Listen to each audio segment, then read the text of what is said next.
సత్సంగం సత్సంగం భగవంతుని లీలలు, సాధు సత్పురుషుల గాథలు, మహాత్ముల జీవిత గాథలు, భగవంతుని తత్వం తెలుసుకునే ప్రయత్నమే సత్సంగం.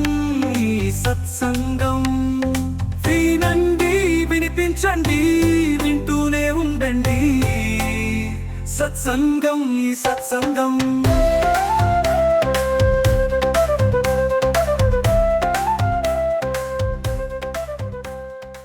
నామస్మరణ మహిమ.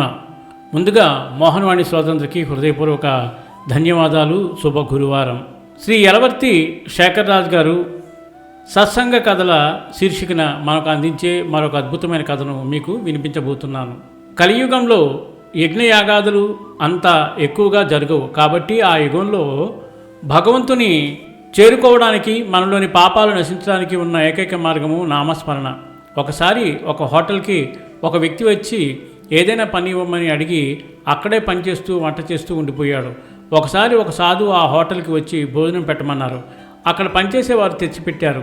వెంటనే అతడు కోపంతో లేచి ఇది వండిన వాడిని పిలిపించమని ఇతడు 3 కూనీలు తెచ్చి వచ్చాడన్నాడు. కాబట్టి ముఖ్యంగా భోజన సమయంలో భోజనం తయారు చేసేటప్పుడు, తినేటప్పుడు భగవన్నామస్మరణ చేయడం వలన అది తయారు చేసిన వారి కర్మఫలితం మనకు రాకుండా ఉంటుంది. ఒకసారి రాఘవేంద్ర స్వామి ఒక ఆశ్రమానికి వెళ్ళి అక్కడ నివసిస్తున్న కొంతమంది పండితులతో, అయ్యా, నాకు ఏదైనా పని ఉంటే కల్పించండి, అది చేస్తూ ఈ ఆశ్రమంలో తలదాచుకుంటాను అని అడిగారు. ఆ పండితులు, పని లేదు గిని లేదు పావయ్యా, ఇతడెవరో పిచ్చివాని వలె ఉన్నారనుకున్నారు. వారిలో కొంతమంది పండితులు ఇతనికి బాగా కష్టమైన పని ఇస్తే అది చేయలేక అతడే వెళ్ళిపోతాడని తలచి చాలా గంధపు చెక్కలు ఇచ్చి రాత్రంతా గంధము అరగదీయమన్నారు. స్వామివారు భగవన్నామస్మరణ చేస్తూ రాత్రంతా గంధం అరగదీశారు. తెల్లవారాక అది వంటికి రాసుకున్న పండితులందరికీ ఒళ్ళంతా చాలా మంటలు కలిగాయి. అది ఎలా ఉందంటే, ఆ స్వామివారు ఆ గంధం అరగదీసినప్పుడు ఎంత బాధ కలిగిందో అంటే ఆ పనిలోని కష్టం అంతే బాధ పొంది వారు తాము చేసిన తప్పు తెలుసుకొని ఇంతటి మహాత్మునికి ఎంత బాధ కలిగించామోనని స్వామివారిని క్షమాపణ వేడుకున్నారు.